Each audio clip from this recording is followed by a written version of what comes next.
इमरान साहब का आज मैं बयान पढ़ रहा था साफियों के साथ गुफ्तगू, वो एक तरह के प्रोटेस्ट कर रहे हैं वहाँ से, जी कैदी मेरे लिए खाना बनाता है। इस हवाले से मैंने कभी शिकायत तो नहीं की, लेकिन मेरे पास सहूलियात वही है जो सजाए मौत के कैदी को मिलती है, मुझे कैद तनहाई। He is complaining. Nawaz Sharif 40 लोगों को मिलता था, उसके लिए ओपन हाउस होता था। मेरे पास लोग ही कोई नहीं आ पा रहे। एयर कंडीशन थे जरदारी और नवाज शरीफ के पास, अटैच बाथ थे, मेरे पास ये सब कुछ है ही नहीं। मैं एक दिन भी अस्पताल नहीं रहा। एक तरफ वो ये भी क्राई कर रहे हैं कि जी मेरे साथ ये हो रहा है, दूसरी तरफ आपके पास कोई तरीका भी नहीं बाहर आने का। एक तरीका था निगोशिएशन करने का, वो आप हुकूमत से करना नहीं चाह रहे। सियासी लोगों पे आपका एतमाद ही नहीं है, आप कह रहे हैं कि हमने बात ही करनी है ताकतवरों से। तो मेरे भाई किस तरह चलेगा? ताकतवर आप लोगों से बात करने को तैयार नहीं है, जलसा आपसे हो नहीं पा रहा, आप जलसा करेंगे सजा होगी, किस तरह आगे चलेंगे अवैध साहब और पार्टी को लेके? देखिए मेरी बात सुनिए। पहली बात तो यह है कि जो जेल के मुतालिक तो उन्होंने कंडीशन का जिक्र किया है, उन्होंने कोई इसके अलावा कोई और बात नहीं, वो वाविला नहीं कर रहे आपके ख्याल में? इस वजह से कि इस वक्त, मेरी बात सुनिए, इस वक्त आप देखिए, इस वक्त वो कॉन्विक्ट नहीं है। इमरान खान जो है वो इस वक्त अंडर ट्रायल केसेस के अंदर वो एक्यूज्ड हैं और एज एक्यूज्ड उनको पकड़ा हुआ है। तो जेल के मैनुअल के मुताबिक एज एन एक्यूज्ड अगर वो इतने बड़े एक्स प्राइम मिनिस्टर हैं तो उनको जो फैसिलिटीज़ अवेलेबल होनी चाहिए वो उस रोस्टर के मुताबिक, मैं तो कह रहा हूं कैद तन्हाई से बाहर निकलने का तरीका खत्म कर दिया मियां जावेद लतीफ ने। दहशतगर्दों से मुज़ाकरात नहीं करेगी हुकूमत, वो नहीं करेगी। सवाल जी सवाल ये है कि ये आपने अभी रोज सुनते हैं आप कि एक हुकूमत का एक आदमी कुछ कह रहा है, दूसरा आदमी कुछ कह रहा होता है। एक तरफ शहबाज शरीफ कह रहे होते हैं कि जी हम बात करते हैं, दूसरी तरफ शहबाज शरीफ कह रहे होते हैं कि इनको तो हमने फैसला कर लिया कि हमने बैन कर देना है। साथ ही एहसन इकबाल साहब कह रहे होते हैं कि जी 9 मई के वाक़यात जिन्होंने किए हैं और इमरान खान, हम इनसे बात भी करने को तैयार नहीं है। बताइए ये क्या तरीका आपके नज़दीक है गुफ्तगू शुरू करने का या बातचीत शुरू करने का या नेगोशिएशंस किसी सेटलमेंट की तरफ आने का?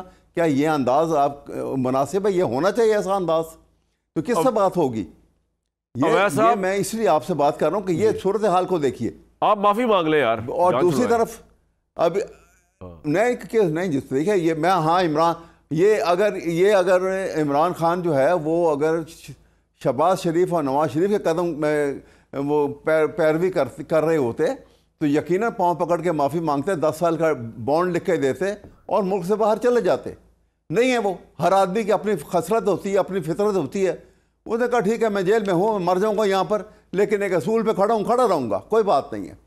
ये एक हर आदमी की अपनी ये असूल है इमरान साहब का। अगर उन्होंने गलती भी की है तो उन्होंने माफ़ी नहीं मांगनी। वैसे इस कतई नजर इस वाक़े के 9 मई की नहीं, गलती किस बात की है? कोई गलती नहीं। देखिए ना, सवाल ये है, हम तो कह रहे हैं कि गलती की है तो आप सजा देते। आप 1.5 साल से पेंडिंग चीजें रख के बैठे हुए हैं, इसका मतलब क्या आपके पास एविडेंस नहीं है? वैसे साहब अगर उनका मिलिट्री ट्रायल शुरू हो गया, आपको कोई इतराज तो नहीं होगा? क्योंकि सारा काम तो मिलिट्री के खिलाफ ही हुआ है। बिल्कुल होगा। नहीं मिलिट्री के देखिए, ये तो देखिए ना, ये इसीलिए तो जब ये ट्रायल तो इसलिए शुरू नहीं हो रहा। जब ट्रायल शुरू होगा तो वहां पे तमाम की तमाम डिटेल जो है वो जब राइट ऑफ क्रॉस एग्जामिनेशन होगा ना डिफेंस काउंसिल को, तो वो सारी जरा में डिटेल सामने आ जाएंगी। वो सारी मियां साहब जावेद लतीफ साहब तो कह रहे हैं कि सहूलतकारी हो रही है, तो वो डिटेल भी सामने आ जाएगी ना भाई, फिर सहूलतकारी की भी।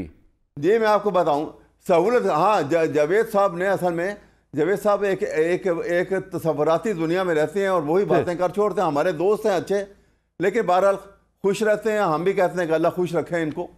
बात यह है, मैं आपको ये बताऊं कि जो सूरत हाल है ना उसको आप सामने रखिए।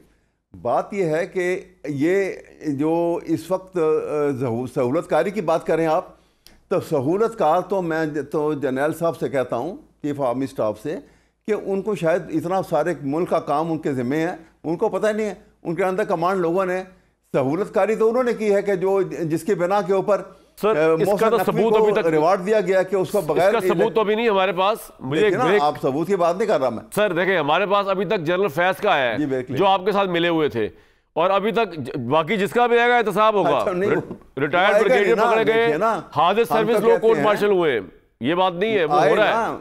अच्छी बात है, बिल्कुल वो हो रहा है। मैं तो अप्रिशिएट, लेकिन मेरा सवाल ये था, जब मैं दोबारा छोड़े जा रहा हूँ और आऊंगा मियां जावेद लतीफ साहब के पास, मेरा सवाल ये था कि वैद साहब वो सारी बातें दलाइल की छोड़ के रियल पॉलिटिक्स में आपने को रास्ता निकालना होता है बीच में से। वैद साहब रास्ता आपको मिल नहीं रहा, अब जलसा करने की इजाजत भी नहीं मिल रही, जेल से बाहर आने की इमरान साहब कहे तराई में चले गए। कोई बात नहीं है, मैं तो कह रहा हूँ कोई एग्रीमेंट कर ले कि वो बड़े बोले होते हैं इंसान ने एनआरओ नहीं होगा, डील नहीं होगी, डील भी करनी पड़ जाती है कई दफा यार, कॉम्प्रोमाइज करना पड़ता है बड़े ऑब्जेक्टिव्स के लिए। कोई देखिए, आप बनवाएंगे इमरान खान, आप भी चाहते बाहर आए, मैं समझ गया, हर मोमेंट मैं समझ गया, हर मोमेंट जो है दूसरे मोमेंट से मुख्तलिफ, मैं समझ गया।